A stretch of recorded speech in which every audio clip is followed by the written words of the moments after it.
This Sunday marks 1 year since post-tropical storm Fiona tore through Nova Scotia, ripping off roofs, blowing down trees, and knocking out power to hundreds of thousands of people.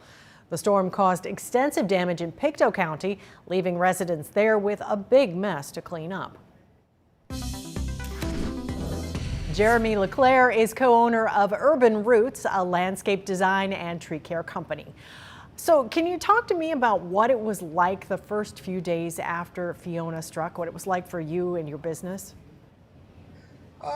It was pretty crazy. It happened through the night, of course, and so you hear all kinds of stuff. Didn't really know how bad it was going to be, and then you wake up in the morning, it's still kind of happening. You go outside, start looking around, and you could tell right away just looking at our yard. We live in a rural area, and it's pretty treed, so you could tell just with our yard it was pretty bad. And we walked up to the road, and there was a whole area, a corner. We're not too far from the shore that was just leveled. All the trees were laying on the road, and at that point, I knew this was very severe. We actually have a large greenhouse, so we made our way over there, and somehow it was fine. But yeah, we knew it was bad, and we knew we kind of had to stay put. It was still happening. There wasn't much we can do, even though you kind of felt like getting into help mode right away. But we just kind of hung tight till we felt it was safe to get out and start looking around and helping. And I'm guessing your phone started ringing pretty quickly. It definitely did, but unfortunately for us, our cell signal's kind of bad where we're at, so we rely a lot on Wi-Fi calling. So it wasn't actually, there was a bit of communication problems there. We pretty much, when we thought it was safe, we have some regular clients that we felt it was important to go and check on them. So we left and started heading into town, and that's when the cell signal kind of kicked in a bit better, and we started getting some phone calls. But we went to the rescue of some of our main clients right away, and when we were in cell signal zone, it definitely started picking up, and we started calling out as well to people that we already worked for and stuff. So what have the last 12 months been like for you then? It's been super busy. If Fiona work's been going on since. Even today, I'm on a job where we're taking broken hangers out of trees that is, from last year's Fiona job, and it was pretty busy and crazy, of course, for most tree care companies and utility guys for the first 2 months, I would say. I think the biggest concerns and hazards were addressed relatively quick, and then people were pretty patient too. Like, they understood that you had to be ranked into severity.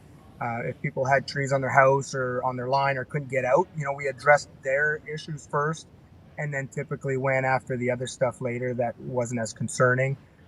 So it was really busy, and it kind of leveled off. The winter was steady, and then I think it was tough too, because a lot of areas, we also work in the woods in forested areas, and we didn't get a lot of frost this winter, so there was jobs you had hoped to be able to access equipment onto, like lawns or other areas, but it was way too soft this winter, so we couldn't even get to everything then. So then spring came and kept on trucking.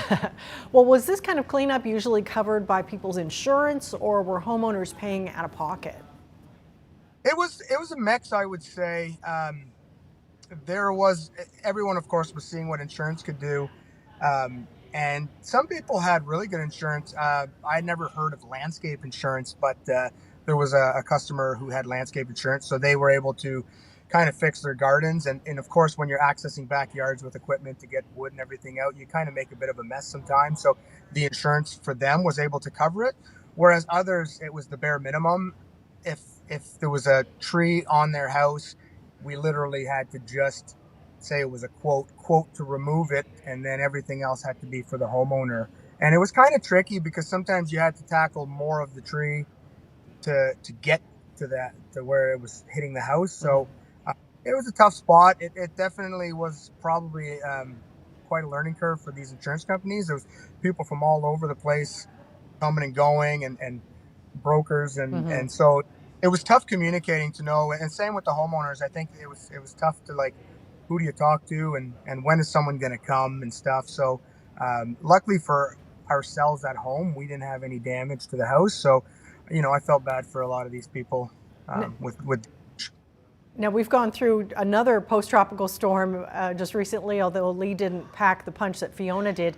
Any lessons learned from a year ago? Definitely. I would say most people since, and definitely leading up to hurricane season, have been pretty proactive at trying to get some work done and looking at the trees. Before before Fiona, I find, especially in our region where we're at, there's not a lot of people that tend to actually look up at their trees very much, unless it's a serious problem. And this was kind of an eye opener, I think, for most homeowners to realize that there is some potential hazards, or could be, and it is worth to, like, instead of looking just at your landscape, to look up at the trees you have around and start maybe having a professional come and look at the trees to do some assessments and stuff. And if there's anything that we could do preventative, then get at that right away. Okay. Well, thanks very much, Jeremy. We appreciate it. No problem at all. Thank you.